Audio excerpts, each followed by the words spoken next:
Many people think buying land for cheap is just automatic and it's a great deal. But folks, I want to tell you, there's so much more to buying land than meets the eye. You have absolutely no idea.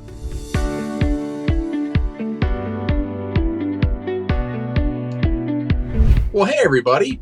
This, of course, is Ted Thomas, the Tax Lien Certificate and Tax Deed Authority. And on today's video, Ted's going to share his expertise on the upside and downside of flipping land. And of course, he's also going to share how to secure that land pretty inexpensively through tax deed auctions. Hey, Ted, let's start at the beginning. So what are tax deeds and how do they work in the context of land flipping? Well, tax deeds and tax deed land sales are both the same thing. Actually, what takes place is the legislature of the state makes the rules, and these are properties that have actually gone through a process of default. In other words, they were confiscated by the county, and the county has a claim against them, and the claim is that the people didn't pay their tax. Now, if they haven't paid the tax, what the county's going to do is they're going to confiscate the land, they're going to seize it, and then they're going to push the owner off the property, and they're going to resell it. So it's a defaulted property. So these are land sales from the county, and the county, once they've seized that property, they're going to sell it for pennies. By that I mean 10 or 20 cents on the dollar. So there's lots of these properties available. You know, every auction I go to, I notice 10 to 20% of the properties that are available are land sales tax deeds. Well, Ted, what exactly are the benefits of flipping land with tax deeds? Well, it's hugely lucrative to do land sales, and I'll tell you why. Because you're going to go to the auction, and when you buy at the auction actually starts at 10 or 20 cents on the dollar. By that I mean a very low price. It doesn't have anything to do with the assessed value. It's a low price because the county just wants to collect the back taxes on the property. All right, so now most people at auctions are buying properties. What do I mean by that? They're trying to get homes. They're trying to get apartment properties. They're trying to buy properties that they can fix up, tidy up, and then resell and make a profit. So how did they learn about that? They learn about that late night television. They learn about that on the internet. We're talking about land sales now. Now, these land sales are a lot different because most people don't look at land sales. And I can tell you at the auction, these properties go out for pennies on the dollar. So these land sales could be properties that you could build on. They could be property that can be used for agriculture and for many other uses. Now, keep in mind, we're talking about 10 or 20 cents on the dollar, and there's only a few bidders in comparison to the ones that want property.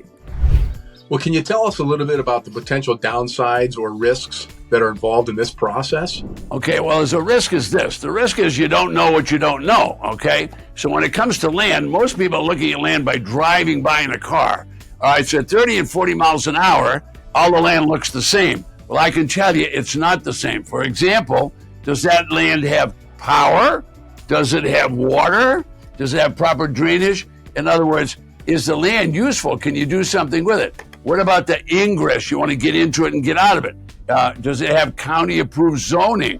All right, all of these things have to do with land sales. And a lot of people just drive by and say, well, it's just a piece of land.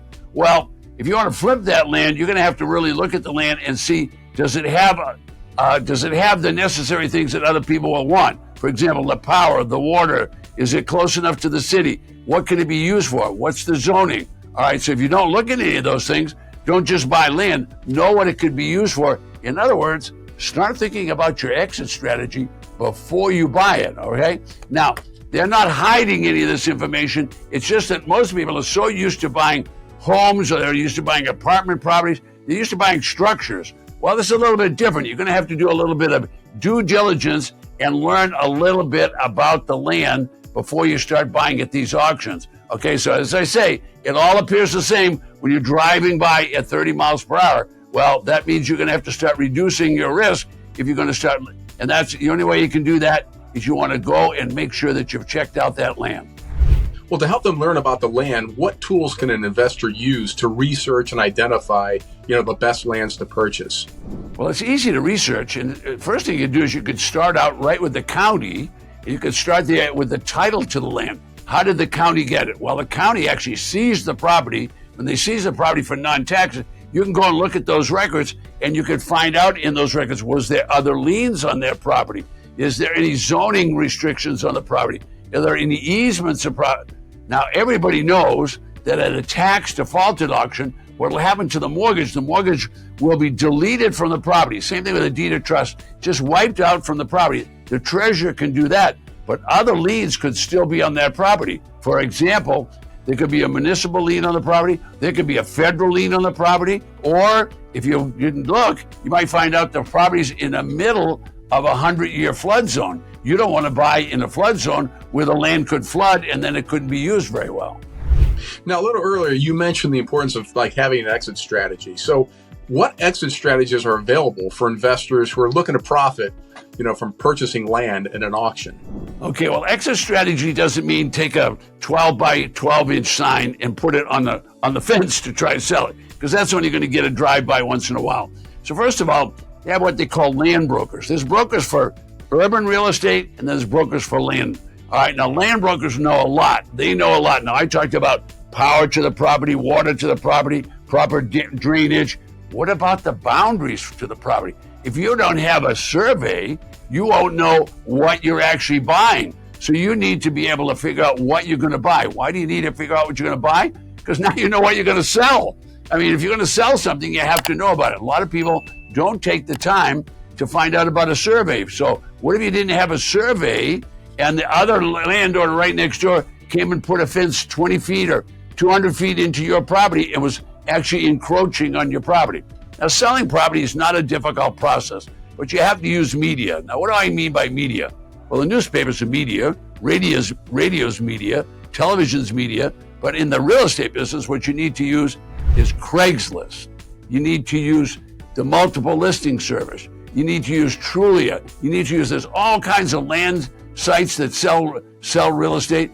In other words, learn about what you have and then put it on all these many sites. For example, if the soil isn't good, believe me, the next guy isn't going to buy it. So you need to know about the soil. All right, why do you want to know about that? What if you couldn't put a septic tank in? If you can't do that, then you probably can't build on it. So how many lots could be built on that property? So there's a lot that you can learn about a property. It's not difficult, but you're going to have to read up on it and learn a little bit about it. Well, you've got over 30 years experience in this business, Ted. So is there a piece of advice you could share with our audience here that, they might not have ever heard before? Well, I don't know that I have anything that everybody hasn't heard before, but I'll tell you two things about real estate. Number one, the easiest thing to do is learn about it because the property or the land is there. So you can get all of that information from the public records. Could you learn about the property itself? Yes, you could go there and look at it. In other words, walk on the property, boots on the ground, we always say, and you could learn the things that I've already mentioned on this video.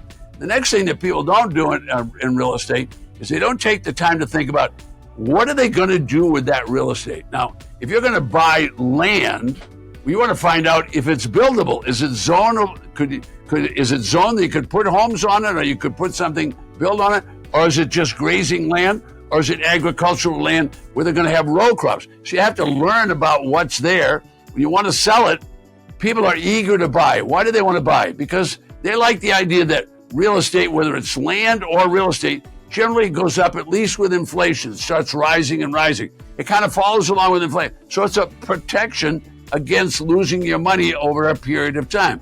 So people like all that. So that means there's going to be lots of records. So newcomers, what I tell them to do is just what I do. I just get a coach that knows about land or knows about apartment properties, whatever it is I'm planning to buy.